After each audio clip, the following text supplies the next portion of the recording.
ಗುರುರಾಘವೇಂದ್ರಾಯ ನಮಃ. ವಿಡಿಯೋ ನೋಡ್ತಿರೋ ಪ್ರತಿಯೊಬ್ಬರಿಗೂ ನಾನು ನಮಸ್ಕಾರಗಳನ್ನ ತಿಳಿಸ್ತಾ, ಇವತ್ತಿನ ವಿಡಿಯೋದಲ್ಲಿ ಯಾವುದೇ ದೇವ್ರ ಪೂಜೆ ಆಗಿರಲಿ ಅದ್ರ ಬಗ್ಗೆ ಬೇಡವಾದ ಮಾತಾಡಿ ವಿನಾಕಾರಣ ರಾಯರ ಕೋಪಕ್ಕೆ ಗುರಿಯಾಗಬೇಡಿ, ನೀವು ಕೂಡ ಬದಲಾಗ್ಬೋದು ಅನ್ನೋದನ್ನು ತಿಳಿಸ್ತಿದ್ದೀನಿ. ಮೊನ್ನೆ ನಾನು ಫೋನ್ ನೋಡ್ತಿರ್ಬೇಕಾದ್ರೆ ತುಂಬ ಕಮ್ಮಿ ನಾನು ಫೋನ್ ಬಳಸೋದು. ಅಕಸ್ಮಾತು ಏನಾದರೂ ಫೋನಲ್ಲಿ ನೋಡ್ತಿರುವಾಗ ಯಾವುದಾದ್ರೂ ಇಂಟ್ರೆಸ್ಟಿಂಗ್ ತಮ್ನೇಲ್ ಕಂಡ್ರೆ ಅದನ್ನೇನು ಅಂತ ತಿಳ್ಕೊಳ್ಳೋದಕ್ಕೆ ಪ್ರಯತ್ನ ಪಡ್ತೀನಿ. ಹೀಗೆ ಮೊನ್ನೆ ಫೋನ್ ನೋಡ್ತಿರ್ಬೇಕಾದಾಗ ಒಂದು ತಮ್ನೇಲಲ್ಲಿ ರಾಯರ ಬಗ್ಗೆ ಹಾಕಿರೋದನ್ನು ನೋಡಿದೆ. ಏನು ಇವರು ಈ ರೀತಿ ಹಾಕಿದಾರಾ, ಏನಿದೆ ಈ ವಿಡಿಯೋದಲ್ಲಿ ವಿಚಾರ ಅನ್ನೋದನ್ನು ತಿಳ್ಕೋಬೇಕು ಅಂತಲೇ ಆ ವಿಡಿಯೋನ ನೋಡಿದೆ. ನೋಡಿದ್ಮೇಲೆ ಅನ್ನಿಸ್ತು, ನಾನೊಬ್ಳು ರಾಯರ ಸೇವಕಿಯಾಗಿ ಈ ವಿಡಿಯೋ ಬಗ್ಗೆ ಮಾತಾಡಲಿಲ್ಲ ಅಂದರೆ ರಾಯರ ಸೇವಕಿ ಅಂತ ಅನ್ನಿಸ್ಕೊಳ್ಳೋದಕ್ಕೆ ಅರ್ಥ ಅನ್ನೋದೇ ಇರಲ್ಲ ಅಂತ ಹೇಳಿ ಈ ವಿಡಿಯೋನ ಮಾಡ್ತಾ ಇದ್ದೀನಿ.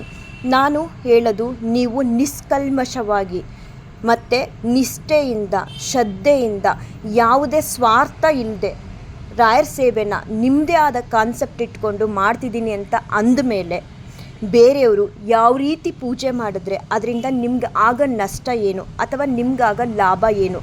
ಯಾಕೆ ಬೇರೆಯವರು ಮಾಡೋ ಪೂಜೆ ಬಗ್ಗೆ ಅದನ್ನು ಆಡಂಬರದ ಪೂಜೆ ಅಂತ ಮೆನ್ಷನ್ ಮಾಡ್ತೀರಾ ಯಾವಾಗಲೂ? ಜೊತೆಗೆ ಅವರು ಹೂವಾರ ಹಾಕಲಿ, ಕಲ್ಲಾರ ಹಾಕಲಿ, ಬೆಳ್ಳಿ ಆದರೂ ಇಟ್ಟು ಪೂಜೆ ಮಾಡಲಿ, ಚಿನ್ನನಾರು ಇಟ್ಟು ಪೂಜೆ ಮಾಡಲಿ, ಆ ಪೂಜೆನ ನೀವು ಯಾಕೆ ಆಡಂಬರದ ಪೂಜೆ ಅಂತ ಮೆನ್ಷನ್ ಮಾಡ್ತೀರಾ? ಅದರಿಂದ ಆಗ ಅನುಕೂಲ ಆದರೂ ನಿಮಗೆ ಏನು?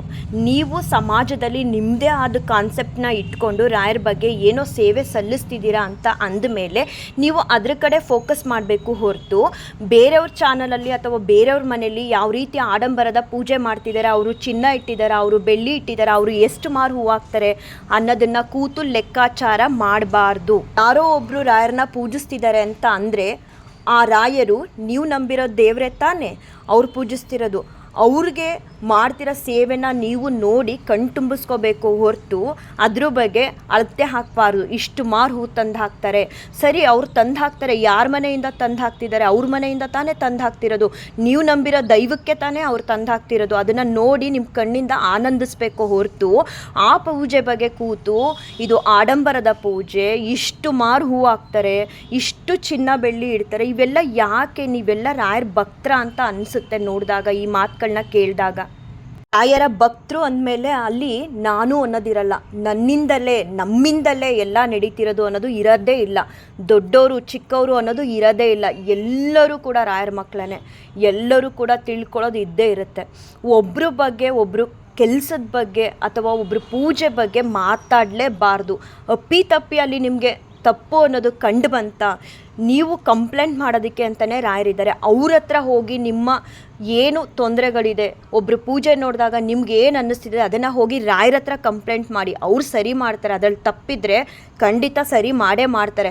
ಯಾಕೆ ನಾನು ಈ ಮಾತು ಹೇಳ್ತಿದ್ದೀನಿ ಅಂತ ಅಂದರೆ, ನಾನೂ ಕೂಡ ವಿಡಿಯೋಸ್ ಶುರು ಮಾಡಿದಾಗ ತುಂಬ ಡಿಸ್ಟರ್ಬೆನ್ಸ್ ಮಾಡಿದ್ರು, ಎಷ್ಟು ತೊಂದರೆ ಕೊಟ್ಟರು ಅಂತ ಅಂದರೆ ನನಗೆ ನನ್ನನ್ನು ಎದ್ದು ಹಾಕ್ಕೊಂಡ್ರೆ ಒಳ್ಳೇದಾಗಲ್ಲ ಅವ್ರಿಗೆ ಅಂತ ಎಲ್ಲ ಹೇಳಿದ್ರು. ಆವಾಗ ನಾನು ಅವ್ರಿಗೆ ತಿರುಗಿಸಿ ಉತ್ತರ ಕೊಡಲಿಲ್ಲ.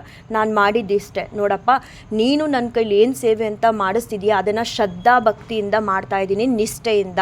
ಈ ರೀತಿ ಅಪವಾದಗಳು ಬರ್ತಿದೆ ನನಗೆ, ಅದನ್ನು ನೀವು ನೋಡ್ಕೋಬೇಕು ಅಂತ ಬಿಟ್ಟೆ ಹೊರತು ಅವ್ರ ಮೇಲೆ ನೀವು ಅಂದ್ರಿ ಅಂತ ನಾನು ನಿಂತ್ಕೊಳ್ಳಿಲ್ಲ. ನಾನು ಬೇರೆಯವ್ರಿಗೂ ಹೇಳೋದು, ನಿಮಗೇನೋ ಒಬ್ರ ಬಗ್ಗೆ ತಪ್ಪು ಕಂಡುಹಿಡಿತಿದ್ದೀರಾ ಅವ್ರು ಮಾಡೋ ಪೂಜೆಯಲ್ಲಿ, ಅದನ್ನು ಹೋಗಿ ಕೇಳೋದಕ್ಕೆ ಅಂತ ರಾಯರಿದ್ದಾರೆ. ಆ ಕಂಪ್ಲೇಂಟ್ನ ರಾಯರಿಗೆ ಹೋಗಿ ಹೇಳಿ, ಸರಿ ಮಾಡೋದಿದ್ರೆ ಅವ್ರು ಯಾವುದಾದ್ರೂ ಮೂಲಕ ಹೇಗಾದರೂ ಸರಿ ಮಾಡೇ ಮಾಡ್ತಾರೆ. ಅದನ್ನು ಬಿಟ್ಟು ಆಡಂಬರದ ಪೂಜೆ ಅಂತ ಮೆನ್ಷನ್ ಮಾಡಬಾರ್ದು. ಅಷ್ಟಕ್ಕೂ ಆಡಂಬರದ ಪೂಜೆ ಅಂದರೆ ಏನು? ಪೂಜೆನೇ ಒಂದು ಪುಣ್ಯದ ಕೆಲಸ. ಯಾರು ಪೂಜೆನ ಮಾಡ್ತಾರೋ ಅದಕ್ಕಿಂತ ಪುಣ್ಯದ ಕೆಲಸ ಬೇರೆ ಇನ್ನೊಂದಿಲ್ಲ. ಹಾಗೆ ಅಷ್ಟೇ ಕರ್ಮನ ಕಟ್ಕೊಳ್ತೀರಾ ಪೂಜೆ ಬಗ್ಗೆ ಮಾತಾಡೋದ್ರಿಂದ. ಪ್ರತಿ ದಿನ ಆಗಲಿ ಪ್ರತಿ ಗುರುವಾರ ಆಗಲಿ ನಾವು ರಾಯರನ್ನ ಪೂಜಿಸ್ತಿದ್ದೀವಿ ಅಂದರೆ ಅದರಿಂದ ತುಂಬ ಶ್ರಮ ಇರುತ್ತೆ. ಅದು ನಿಮ್ಮ ಕಣ್ಣಿಗೆ ಕಾಣಿಸಲ್ಲ. ನೀವು ಹೇಳ್ತೀರಾ ಕೂತ್ಕೊಂಡು ವಿಡಿಯೋಗೋಸ್ಕರ ಪೂಜೆ ಮಾಡ್ತಾರೆ ಅಂತ, ಅದು ಹೆಂಗೆ ಬಾಯಿ ಬರುತ್ತೆ ನಿಮಗೆ ಆ ರೀತಿಯೆಲ್ಲ ಮಾತಾಡೋದಕ್ಕೆ? ಅದು ನೀವು ಒಬ್ಬರು ರಾಯರ ಭಕ್ತರಾಗಿ ಒಂದು ಪೂಜೆನ ನೋಡಿ ಆನಂದಿಸ್ಬೇಕು ಹೊರತು ಅದ್ರ ಹಿಂದೆ ಇರೋ ಶ್ರಮನ ತಿಳ್ಕೊಬೇಕು ಹೊರತು ಇಲ್ಲಿದ್ದ ಸಲ್ಲದನ್ನು ಮಾತಾಡಬಾರ್ದು. ಆ ರೀತಿ ಮಾತಾಡಿದಾಗ ನಾವು ಕಣ್ಣೀರಿಟ್ಟಾಗ ರಾಯರ ಮುಂದೆ ಕೂತು ಆ ಶಾಪ ತಟ್ಟೋದು ನಿಮಗೆ, ಬೇರೆಯವ್ರು ಯಾರಿಗೂ ಅಲ್ಲ. ನೀವು ಕೂಡ ಸಾಧ್ಯ ಆದರೆ ನಿಮ್ಮ ಮನೆಗಳಲ್ಲಿ ರಾಯರನ್ನ ಇಟ್ಟು ಪೂಜಿಸೋದಕ್ಕೆ ಪ್ರಯತ್ನ ಪಡಿ. ಪೂಜಿಸೋ ಪದ್ಧತಿ ಇಲ್ಲ ನಿಮ್ಮ ಮನೆಗಳಲ್ಲಿ ಅಂತ ಅನ್ನೋದಾದರೆ ರಾಯರನ್ನ ಅಟ್ಲೀಸ್ಟ್ ಪೂಜೆ ಮಾಡೋರನ್ನ ನೋಡಿ ಆನಂದ ಪಡಿ. ಇಷ್ಟು ಮಾರು ಹೂ ತತ್ತಾರೆ, ಅಷ್ಟು ಮಾರು ಹೂ ತತ್ತಾರೆ ಅಂತ ದೇವ್ರಿಗೆ ಹಾಕೋ ಹೂನ ಕೂತು ಲೆಕ್ಕಾಚಾರ ಮಾಡ್ತೀರಲ್ಲ ನೀವು. ಎಷ್ಟು ಸರಿ ಇದು? ಒಂದು ವಾರ ನೀವೊಂದು ಮಾರು ಹೂ ತಂದು ಕೊಡಿ ರಾಯರಿಗೆ, ಅದರಿಂದ ಆಗೋ ಅನುಭವ, ಅದರಿಂದ ಸಿಗೋವಂಥ ಸಂತೋಷನ ಅನುಭವಿಸಿ. ಅದನ್ನು ಬಿಟ್ಟು ಈ ರೀತಿ ಎಲ್ಲ ಕೂತು ಮಾತಾಡಬಾರ್ದು. ಬರೀ ಹೂ ತಂದು ಹಾಕಿದ್ರೆ ಪೂಜೆ ಅಂತ ಅನ್ನಿಸ್ಕೊಳ್ಳಲ್ಲ. ಪೂಜೆ ಹಿಂದೆ ಬೇಕಾದಷ್ಟು ಶ್ರಮ ಇರುತ್ತೆ. ಆ ಶ್ರಮನ ಅರ್ಥ ಮಾಡ್ಕೊಳ್ದೆ ಬೇರೆಯವ್ರ ಪೂಜೆ ಬಗ್ಗೆ, ಅದು ನಂದಾಗಲಿ ಬೇರೆ ಯಾರದೇ ಆಗಿರಲಿ, ಪೂಜೆ ಅಷ್ಟೇ. ನೀವು ತೊಗೊಂಡಿರೋದೇ ಪೂಜೆ, ಆಡಂಬರದ ಪೂಜೆ, ಯಾವುದೇ ಪೂಜೆ ಆಗಿರಲಿ, ಪೂಜೆ ಬಗ್ಗೆ ಮಾತಾಡಬಾರ್ದು. ಅದು ಒಬ್ಬರು ನೀವು ರಾಯರ ಭಕ್ತರಾಗಿತ್ಕೊಂಡು ನಿಮ್ಮ ನಿಸ್ವಾರ್ಥವಾದ ಸೇವೆನ ತೋರಿಸಿ ಜನರಿಗೆ. ಯಾವ ರೀತಿ ದಾನ ಧರ್ಮನ ಮಾಡ್ತಿದ್ದೀರಾ ತೋರಿಸಿ. ನಿಮ್ಮದೇ ಆದ ಸ್ವಂತ ದುಡ್ಡಿಂದ ಏನೆಲ್ಲ ಮಾಡಿದ್ದೀರಾ ತೋರಿಸಿ. ನೋಡಿ ಕಲಿಯೋರು ಸಾಕಷ್ಟು ಜನ ಇರ್ತಾರೆ, ಪೂಜೆ ನೋಡಿ ಕಲಿಯೋರು ಸಾಕಷ್ಟು ಜನ ಇರ್ತಾರೆ. ಅದನ್ನು ಬಿಟ್ಟು ಬೇಡದವಾದ ಮಾತಾಡಿ ರಾಯರ ಕೋಪಕ್ಕೆ ವಿನಾಕಾರಣ ಗುರಿ ಆಗಬೇಡಿ. ರಾಯರು ಎಷ್ಟು ಅನುಗ್ರಹಿಸ್ತಾರೋ, ಎಷ್ಟು ಭಕ್ತರ ಮೇಲೆ ಪ್ರೀತಿ ಅನ್ನೋದನ್ನು ಕೊಡ್ತಾರೋ, ಅಷ್ಟೇ ತಪ್ಪು ಮಾಡಿದಾಗ ಶಿಕ್ಷೆ ಅನ್ನೋದನ್ನು ಕೊಟ್ಟೇ ಕೊಡ್ತಾರೆ. ತುಂಬ ನಾನು ನೋಡಿದ್ದೀನಿ. ನೀವು ನಿಸ್ವಾರ್ಥದಿಂದ ಸೇವೆ ಮಾಡ್ತಿದ್ದೀರಾ ಅಂದರೆ, ಬೇರೆಯವರು ವಿಡಿಯೋಗೋಸ್ಕರ ಪೂಜೆ ಮಾಡ್ತಾರೆ, ಬೇರೆಯವರು ವ್ಯೂಸ್ಗೋಸ್ಕರ ಹೂ ತಂದಾಕ್ತಾರೆ. ಇವೆಲ್ಲ ಮಾತು ಬರುತ್ತಾ ನಿಮ್ಮ ನಿಸ್ವಾರ್ಥವಾದ ಸೇವೆಯಲ್ಲಿ? ನಿಮ್ಮ ನಿಸ್ವಾರ್ಥವಾದ ಸೇವೆಯಲ್ಲಿ ಯಾರು ಏನು ಮಾಡಿದ್ರೆ ನಿಮಗೇನು? ನೀವು ಸಮಾಜಕ್ಕೆ ಏನು ಕಾನ್ಸೆಪ್ಟ್ ಇಟ್ಕೊಂಡು ಒಂದು ಕೊಡುಗೆ ಅನ್ನೋದನ್ನು ಕೊಡ್ತೀರಾ, ಅದ್ರ ಬಗ್ಗೆ ಗಮನ ಹರಿಸಿ, ಅದ್ರ ಬಗ್ಗೆ ಮಾತಾಡಬೇಕು ಹೊರತು ಈ ರೀತಿಯೆಲ್ಲ ಮಾತಾಡಬಾರ್ದು. ಅಂದರೆ ನಿಮ್ಮ ಉದ್ದೇಶ ಬೇರೆಯವ್ರಿಗೆ ವ್ಯೂಸ್ ಬರಬಾರ್ದು.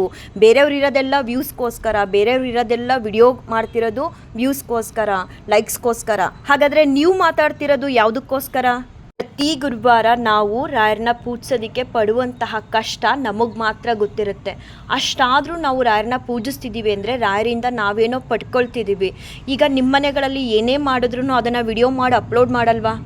ಹಾಗೆ ನಾವು ಕೂಡ ಮನೇಲಿ ಮಾಡೋ ಪೂಜೆನ ನಮ್ಮ ಚಾನಲಲ್ಲಿ ನಾವು ಇಷ್ಟಪಟ್ಟು ಹಾಕ್ಕೊಳ್ತೀವಿ. ಅದನ್ನು ವ್ಯೂಸ್ಗೋಸ್ಕರ ಹಾಕ್ತಿದ್ದಾರೆ, ಆಡಂಬರಕ್ಕೋಸ್ಕರ ಮಾಡ್ತಿದ್ದಾರೆ ಅನ್ನೋದು ತಪ್ಪು. ಇದು ಇನ್ನೊಂದು ಸಲ ರಿಪೀಟ್ ಆಗಬಾರ್ದು. ಸಾಧ್ಯ ಆದರೆ ನೀವು ಕೂಡ ರಾಯರನ್ನ ಪ್ರತಿ ಗುರುವಾರ ನಿಮ್ಮ ಕೈಲಾದಷ್ಟು ಮಟ್ಟಿಗೆ ಪೂಜಿಸಿ, ಅದರಿಂದ ಸಿಗೋ ಆನಂದನ ಅನುಭವಿಸಿ. ಹಿಂದೆ ಎಲ್ಲ ಏನು ಮಾಡ್ತಿದ್ರು ಅಂದರೆ, ಒಂದು ಮನೇಲಿ ಒಬ್ಬರು ಸಂಪಾದನೆ ಮಾಡ್ತಾರೆ ಅಂತ ಅಂದರೆ ಆ ಸಂಪಾದನೆಯ ಒಂದು ಭಾಗನ ದೇವ್ರಿಗೆ ಅಂತ ಎತ್ತಿಡ್ತಿದ್ರಂತೆ. ಇವಾಗ ಅದೇನೂ ಅಲ್ಲ, ಅಟ್ಲೀಸ್ಟ್ ಮಾಡೋರನ್ನ ನೋಡಿ ಕೂಡ ಈ ರೀತಿ ಇಲ್ಲದ ಸಲ್ಲದನ್ನು ಮಾತಾಡ್ತಾರೆ. ನಾವು ಭಗವಂತನಿಗೆ ಎಷ್ಟು ಸೇವೆನ ಮಾಡ್ತೀವಿ. ₹1 ಭಗವಂತನಿಗೆ ಎತ್ಕೊಡೋದಕ್ಕೆ ಹಿಂದೂ ಮುಂದೆ ನೋಡಿದ್ರೆ ಭಗವಂತ ನಿಮಗೆ ಯಾವ ರೀತಿ ಕಷ್ಟಗಳಿಂದ ಕಾಪಾಡ್ತಾನೆ ಅಥವಾ ನಿಮ್ಗೆ ಹೇಗೆ ಕೊಡ್ತಾನೆ? ನಾವು ಭಗವಂತನಿಗೆ ₹10 ಕೊಟ್ಟರೆ ನಮಗೆ 100 ಪಟ್ಟು ಯಾವುದಾದ್ರೂ ರೂಪದಲ್ಲಿ ಭಗವಂತ ಕೊಟ್ಟೇ ಕೊಡ್ತಾನೆ ವಾಪಸ್ಸು. ಹಿಂದಿನ ಕಾಲದಲ್ಲಿ ಈ ಪದ್ಧತಿ ಇತ್ತು. ನಾವು ಸಂಪಾದನೆ ಮಾಡ್ತಿದ್ದಂತಹ ಹಣದ ಒಂದು ಭಾಗನ ಭಗವಂತನ ಸೇವೆಗೆ ಅಂತ ಎತ್ತಿಡ್ತಿದ್ರಂತೆ. ಆ ಹಣದಿಂದ ಭಗವಂತನ ಸೇವೆನ ವೈಭವದಿಂದ ಮಾಡ್ತಿದ್ರಂತೆ ಹಿಂದಿನ ಕಾಲದಲ್ಲೆಲ್ಲ. ಇವಾಗ ಯಾರೋ ಕಷ್ಟಪಟ್ಟು ರಾಯರ ಸೇವೆ ಅಂತ ಹೇಳಿ ಪೂಜೆ ಮಾಡಿ ವಿಡಿಯೋ ಮಾಡಿ ಅಪ್ಲೋಡ್ ಮಾಡಿದ್ರೆ ಅದನ್ನು ಏನು ಹೇಳ್ತಾರೆ? ಆಡಂಬರ ಅಂತ ಹೇಳ್ತಾರೆ. ದೊಡ್ಡವರಾದ್ರೇನು ಚಿಕ್ಕವರಾದ್ರೇನು ರಾಯರಿಂದ ಕಲಿಯೋದು ತುಂಬ ಇದೆ, ಬದಲಾಗಿ ಅಂತ ಹೇಳ್ತಾ ಈ ವಿಡಿಯೋನ ಏನು ಮಾಡ್ತೀನಿ. ಶ್ರೀಕೃಷ್ಣಾರ್ಪಣಮಸ್ತು, ಶ್ರೀಕೃಷ್ಣಾರ್ಪಣಮಸ್ತು, ಶ್ರೀಕೃಷ್ಣಾರ್ಪಣಮಸ್ತು.